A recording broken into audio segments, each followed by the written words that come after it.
Hey student, welcome back to my YouTube channel Sharma sir classes. तो Sharma sir की classes में हम लोग पढ़ते हैं मैथमेटिक्स के सिलेबस को हम लोग कवर करते हैं।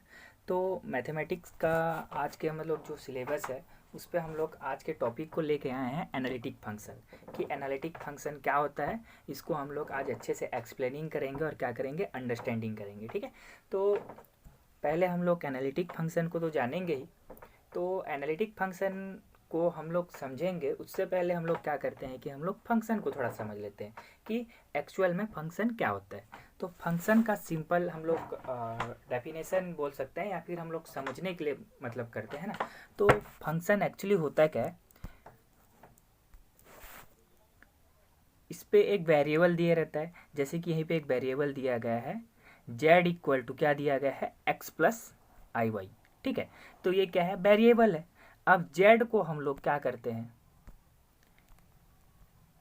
f ऑफ z के फॉर्म में लिख देते हैं। तो ये क्या हो जाएगा, ये z क्या हो जाएगा, फंक्शन हो जाएगा किसका, f का। तो हम लोग क्या करते हैं इसमें, देखिए कि यहीं पे आपको दिया गया है let z equal to x plus i y. ये क्या है, सिंपल वेरिएबल है। अब इसको हम लोग एक फंक्शन डिफाइन करने के लिए क्या किए हैं कि f of z equal to क्या करते हैं, u x comma y plus i v x comma y. तो ये क्या हो गया, हमारा एक सिंपल फंक्शन हो गया। ठीक है, तो हम लोग ये एक्चुअल में जो सब्जेक्ट है ये कॉम्प्लेक्स नंबर के बेसिस पे पढ़ रहे हैं। तो कॉम्प्लेक्स नंबर आप लोग को क्या होता है मैं ये भी बता देता हूँ कि कॉम्प्लेक्स वेरिएबल जो होता है ये कॉम्प्लेक्स वेरिएबल भी है और सिंपल वेरिएबल भी है। ये कैसे हम लोग इसको समझते हैं, तो इस पे क्या दिया गया है, z equal to x plus i Y.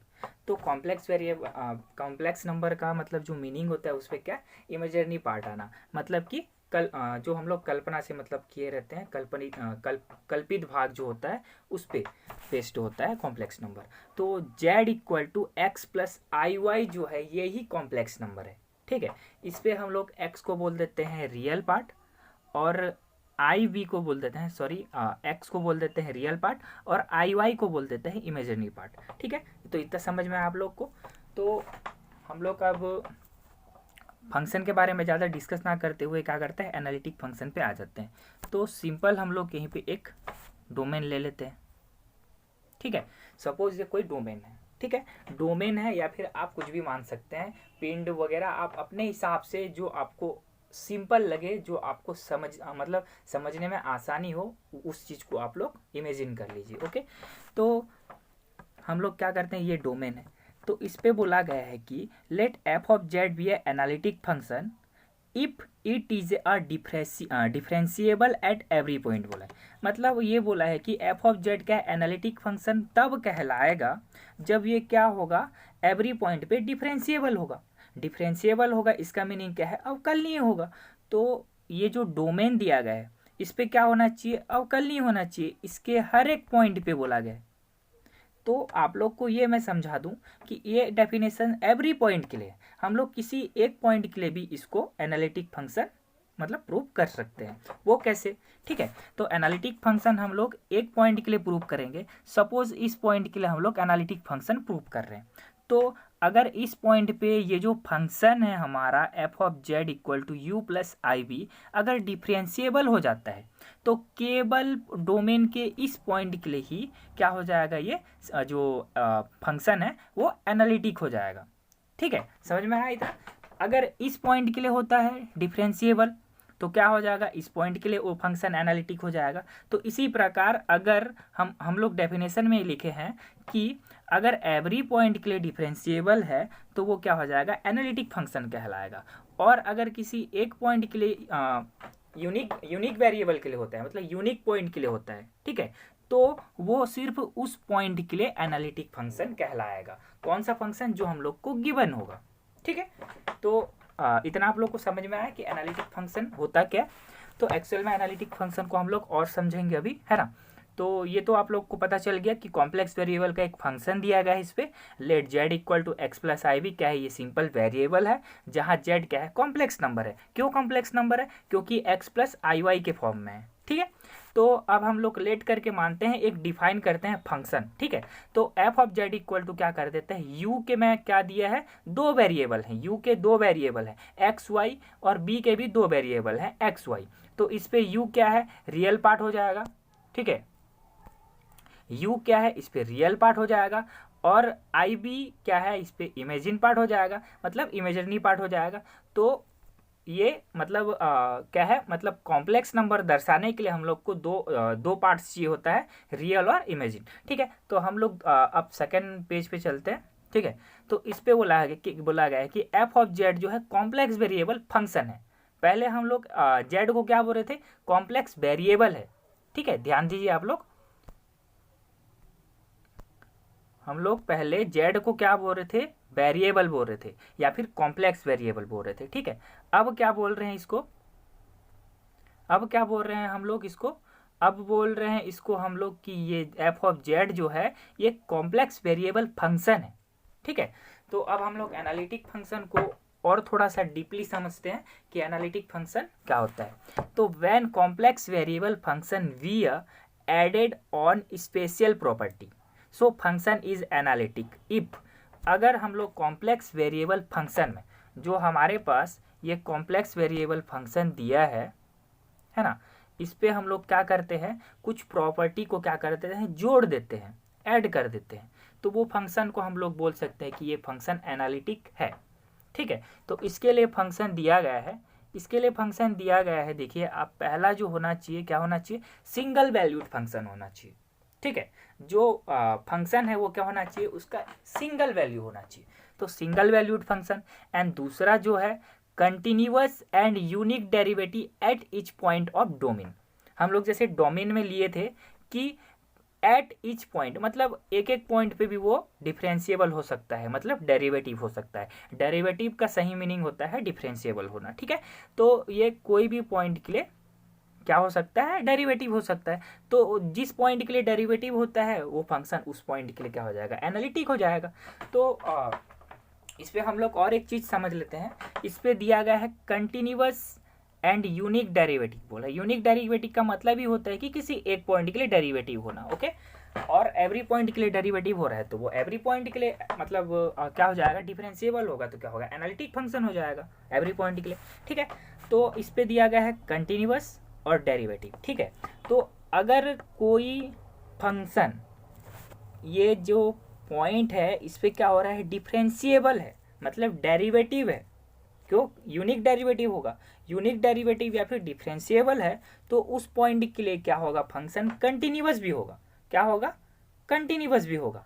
But अगर इस पॉइंट के लिए फंक्शन कंटिन्यूअस है तो उस पॉइंट के लिए वो जो फंक्शन होगा वो डेरिवेटिव होगा या नहीं होगा, ये हम लोग मतलब क्या है, पहले से नहीं बोल सकते, ठीक है।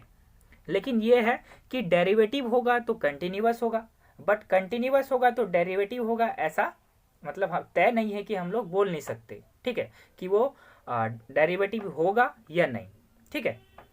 तो ये पार्ट हम लोग को समझ में आ गया, ठीक है। तो हम लोग का एग्जाम्पल लेते हैं। ऐसे तो मतलब एनालिटिक फंक्शन को क्या है, प्रूव करने के लिए, समझने के लिए क्या है, बहुत सारे मतलब मेथड है, ठीक है। तो उस पे से हम लोग एक मेथड को लेके चल रहे हैं, CR इक्वेशन, ठीक है,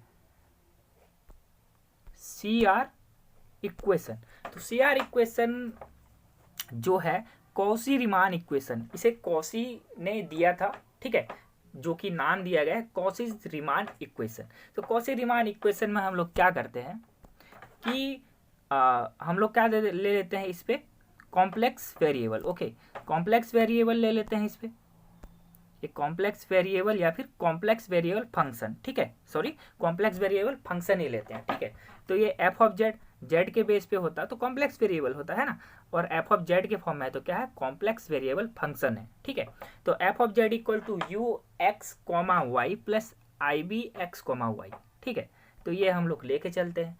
तो इसका जो प्रॉपर्टी है, ठीक है स्टूडेंट, समझ रहे हैं आप लोग, इसका जो प्रॉपर्टी है इसको सेटिस्फाई करेगा, जो हमको गिवन क्वेश्चन दिया रहेगा इस प्रॉपर्टी को क्या करेगा, सेटिस्फाई करेगा, तब जाके क्या होगा, हमारा जो फंक्शन है वो क्या हो जाएगा, एनालिटिक हो जाएगा, किसके हेल्पफुल से, सी बार इक्वेशन के हेल्पफुल से, कॉची रीमान इक्वेशन। ठीक है, तो हम लोग अब क्या प्रॉपर्टी है इसको थोड़ा सा देखते हैं कि del u upon del x equal to del b upon del y, ये दोनों इक्वल आना चाहिए, ये तो फर्स्ट प्रॉपर्टी हो गया। ठीक है, अब del u upon del y equal to minus del b upon del x, ये क्या हो गया, सेकेंड प्रॉपर्टी हो गया। अगर इस दो प्रॉपर्टी को सेटिस्फाई करता है हमारा दिया गया इक्वेशन, तो क्या हो जाएगा, वो एनालिटिक हो जाएगा। ठीक है, क्यों, क्योंकि ये तो डिफ्रेंशिएशन के फॉर्म में है। अब डिफ्रेंशिएशन फॉर्म में है तो क्या हो जाएगा, वो उस पर डिफ्रेंशिएबल हो रहा है, तो क्या हो जाएगा, जाहिर सी बात है एनालिटिक होगा, तय है। ठीक है, तो हम लोग क्या लेके चलते हैं, ये हमारे पास है complex variable function f of z equal to 1/z। ठीक है, तो ये अपने पास कॉम्प्लेक्स वेरिएबल फंक्शन दिया गया है, तो हम लोग सिंपल जानते हैं कि z equal to x plus i y होता है ना। ये हम लोग छोटी छोटी क्लास में पढ़े हुए हैं पहले से, तो इसीलिए मैं इसको यहीं पे मेंशन नहीं किया हूँ। ठीक है, तो 1/z का वैल्यू हम लोग ये लिख लिए। अब ये लिखने के बाद हम लोग इसका क्या करते हैं,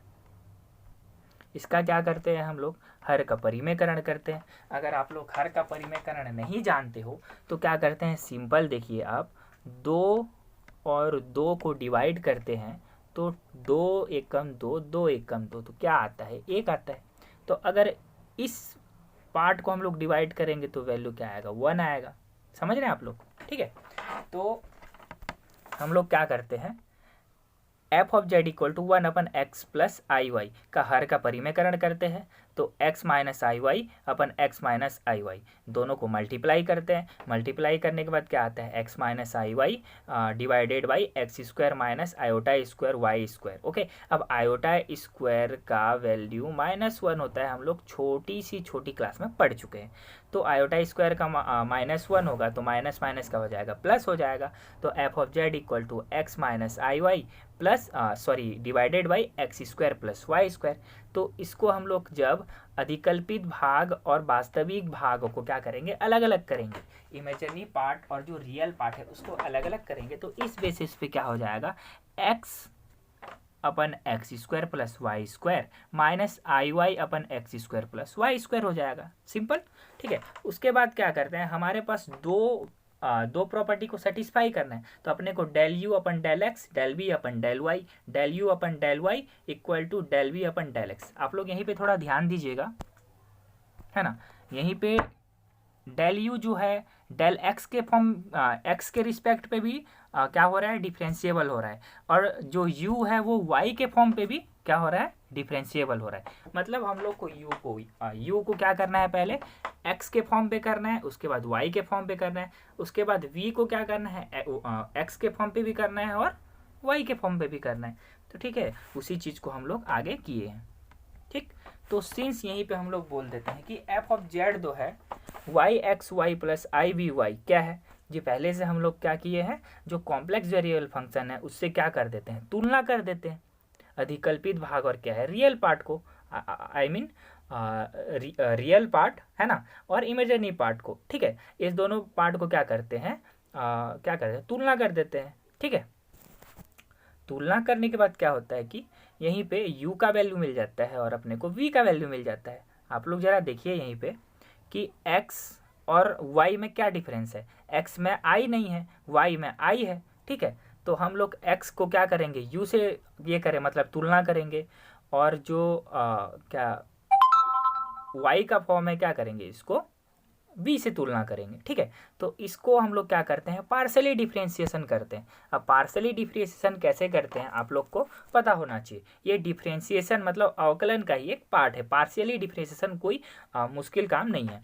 तो u का वैल्यू को हम लोग क्या करेंगे, पहले x के फॉर्म पे करेंगे, फिर y के फॉर्म पे करेंगे।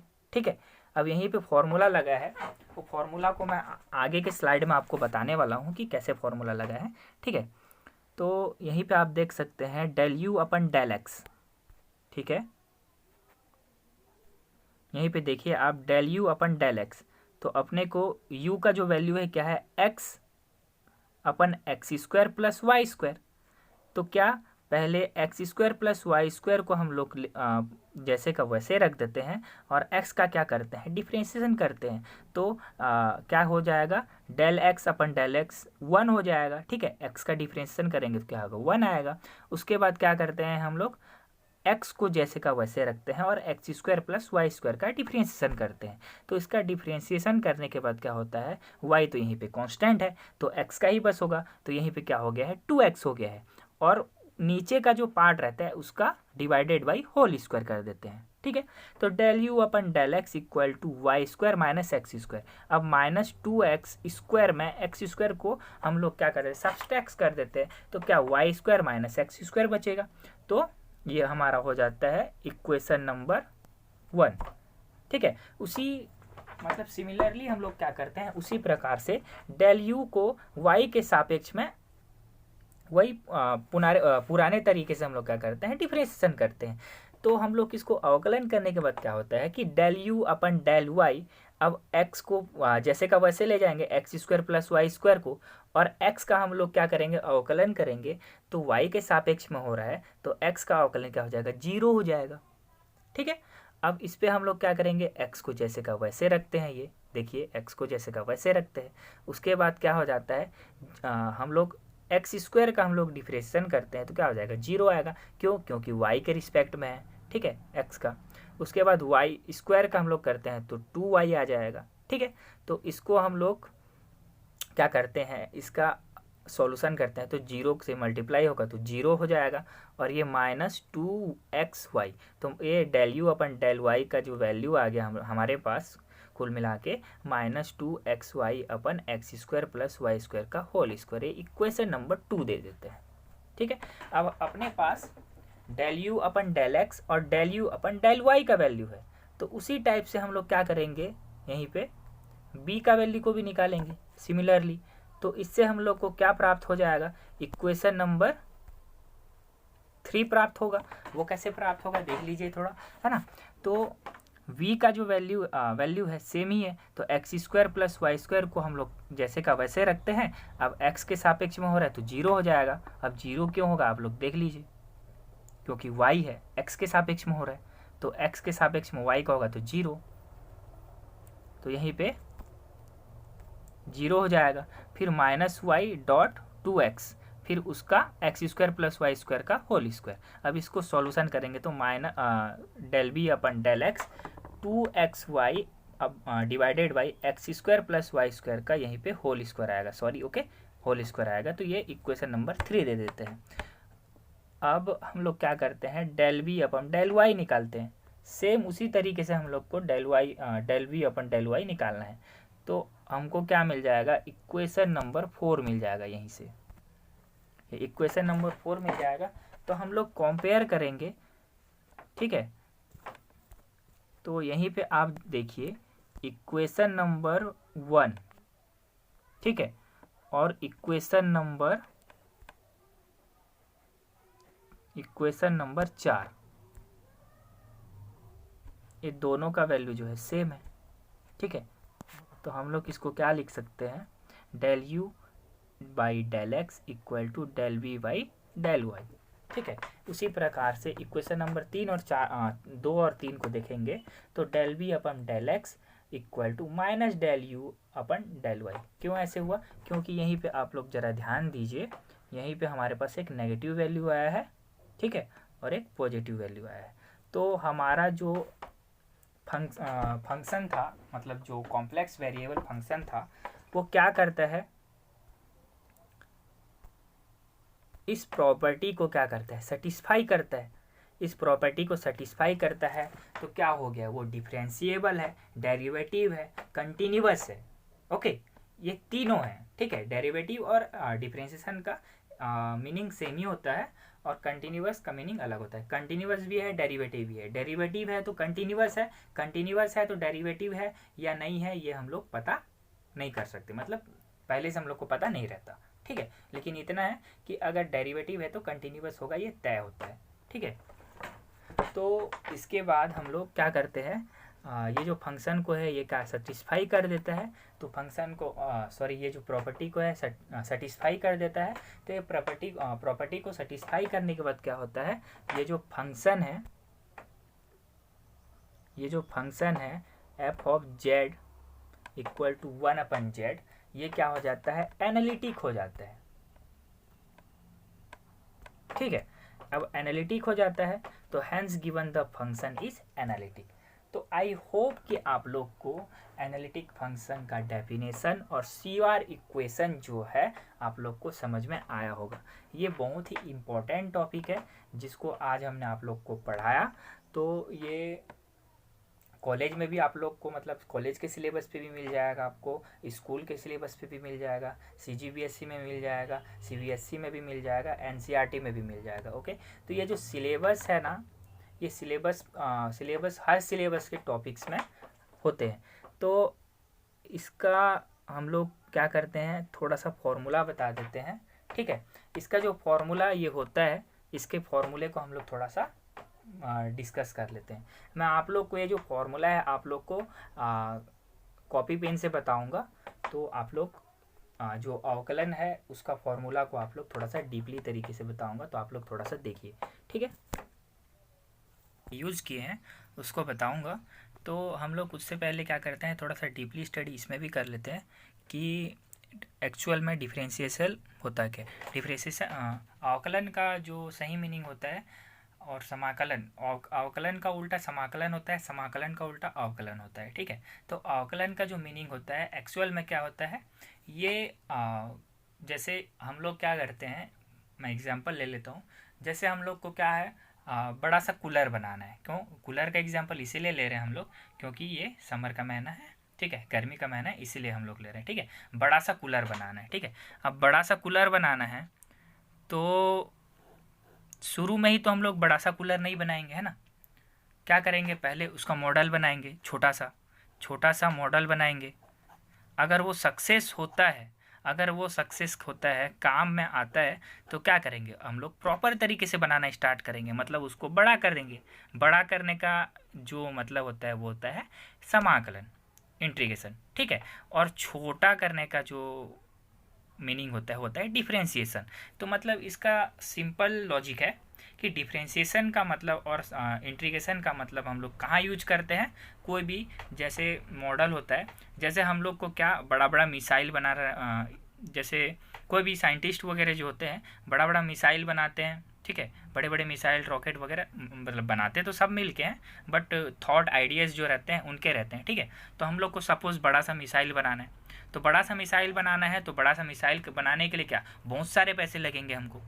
अब बहुत सारे पैसे लगेंगे तो उतने सारे पैसे हम लोग लगा तो लिए, खपत कर दिए, लेकिन क्या होता है कि वो मिसाइल जो होता है ना, वो अगर बन भी जाता है और क्या हो जाता है, विफल हो जाता है, तो हमारे पैसे क्या हो गए, बर्बाद हो गए, है ना, कोई मतलब नहीं दी। तो इसीलिए ना हम लोग क्या करते हैं, पहले छोटा सा मिसाइल बनाते हैं। छोटा सा मिसाइल बनाने के बाद क्या करते हैं, उसको टेस्ट करते हैं। टेस्ट करने के बाद अगर वो सक्सेस होता है तो हम लोग उस पर बड़ा मिसाइल बनाते हैं। ठीक है, सिंपल लॉजिक। तो पहले डिफरेंशिएशन का जो मीनिंग होता है, अवकलन का जो मीनिंग होता है छोटा, मतलब किसी भी चीज़ को छोटा करना। और समाकलन का जो मीनिंग होता है, इंटीग्रेशन का जो मीनिंग होता है, वो सिंपल सा लॉजिक है, वो क्या होता है, किसी भी चीज़ को बड़ा करना। ठीक है, तो ये सब तो खैर मैथमेटिक्स के यूजेस हैं, मतलब एप्लीकेशंस हैं।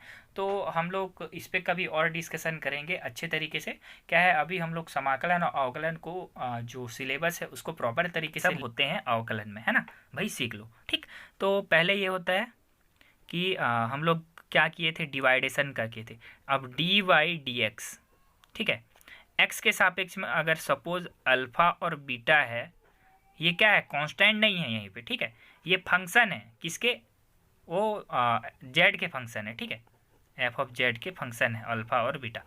ठीक, अल्फा और बीटा जेड के फंक्शन है। ये डॉट है, सॉरी, है ना, मतलब क्रॉस है, कामा नहीं है। ठीक है, तो इसको हम लोग क्या करेंगे, मल्टीप्लीकेशन, गुणनखंड अवकलनीयता बोलते हैं, मतलब जो है मल्टीप्लीकेशन बाई डिफरेंशिएशन। ठीक है, तो पहला क्या होगा, ये फर्स्ट पार्ट, ये सेकेंड पार्ट। ठीक है, फर्स्ट पार्ट को जैसे का वैसा रख देते हैं हम लोग, और सेकेंड पार्ट का अवकलन कर देते हैं। ठीक है। अब सेकेंड पार्ट को जैसे का वैसा रख देते हैं और फर्स्ट पार्ट का अवकलन कर देते हैं। तो ये फॉर्मूला होता है, किसका होता है? गुणनखंड, गुणन अवकलनीयता। ओके, ये गुणन अवकलनीयता का होता है, मतलब मल्टीप्लिकेशन बाय डिफ्रेंशिएशन। तो हम लोग इस पे यूज किए हैं डिवाइडेशन बाय डिफ्रेंशिएशन, मतलब भाग के तरीके से किए। ठीक है, डी वाई डी एक्स करते हैं तो यहीं पे अल्फ़ा और यहीं पे क्या ले लेते हैं? बीटा ले लेते हैं। हम लोग चाहें तो अल्फ़ा बीटा को गुणनखंड के तरीके से बना सकते हैं इस टाइप से, अल्फ़ा डॉट 1/b बीटा। तो हम लोग क्या करते हैं, इसको डिवाइडेशन में समझ लेते हैं, गुणनखंड में तो समझ लिए हैं। ठीक है, तो क्या करते हैं, ये फर्स्ट पार्ट है इस पे और ये सेकंड पार्ट है मान लो। तो पहले जो बीटा है उसको जैसे का वैसे रखते हैं, डी वाई डी एक्स। अब अल्फ़ा का क्या करते हैं हम लोग? डिफ्रेंशिएशन करते हैं। फिर इस पर माइनस आता है, उस पर प्लस आता है, ये डिवाइड है इसलिए माइनस आता है। तो अल्फ़ा को हम लोग सेकेंड पार्ट को क्या जैसे का वैसे, और d y d x beta का डिफ्रेंशिएशन। फिर पूरे का बड़ा क्या हो जाता है? बीटा जो नीचे रहता है उसका होल स्क्वायर हो जाता है। तो ये सिंपल जो तरीके होते हैं, ये दो मतलब फॉर्मूले हम लोगों ने क्या किए, यूज किए हैं वहीं पे। ठीक है, और बाकी चीज़ को हम लोग बताएंगे। एक और सिंपल फार्मूला होता है इसमें, जैसे हमारे पास दिया है y equal to x n. ठीक है, y equal to x n दिया है, तो हम लोग इसको डिफ्रेंशिएशन करना है किसके? x के रिस्पेक्ट में। ठीक है, तो क्या होगा? D y d x. अब y का जो वैल्यू है क्या दिया है? एक्स एन दिया है। ठीक है, तो डी वाई डी एक्स है, अब एक्स एन है, तो एक्स एन का क्या हो जाएगा? डिफ्रेंशिएशन करना है, तो ये जो n है ये आगे आ जाता है, और x है उस पर जो घातांक है उस पर एक माइनस हो जाता है। ये फॉर्मूला होता है। तो उसी टाइप से हम लोग अगर D x by D x का करते हैं तो क्यों एक 1 क्यों होता है? क्योंकि x का घातांक कितना है? 1 है। अब x अब 1 है और -1 करेंगे तो 1 into x to the power 0। और किसी भी जब घातांक 0 हो जाता है तो उसका वैल्यू क्या हो जाता है? 1 हो जाता है। तो इसीलिए इसका वैल्यू क्या हो गया? 1 हो गया। इसीलिए हम लोग उस पर उसको 1 लिए हैं। ठीक है, तो आज के वीडियो पे हम लोग इतना ही डिस्कशन करते हैं। और क्या है, आप शर्मा सर क्लासेस को प्लीज़ ज्वाइन कीजिए और सब्सक्राइब कीजिए, ज़्यादा से ज़्यादा शेयर कीजिए, क्योंकि हम लोगों ने चैनल को अभी स्टार्ट किया है। तो आप लोग की मतलब जो सपोर्ट की है बहुत ज़रूरत है हम लोग को। ठीक है, तो thank you for my watching video. Thanks.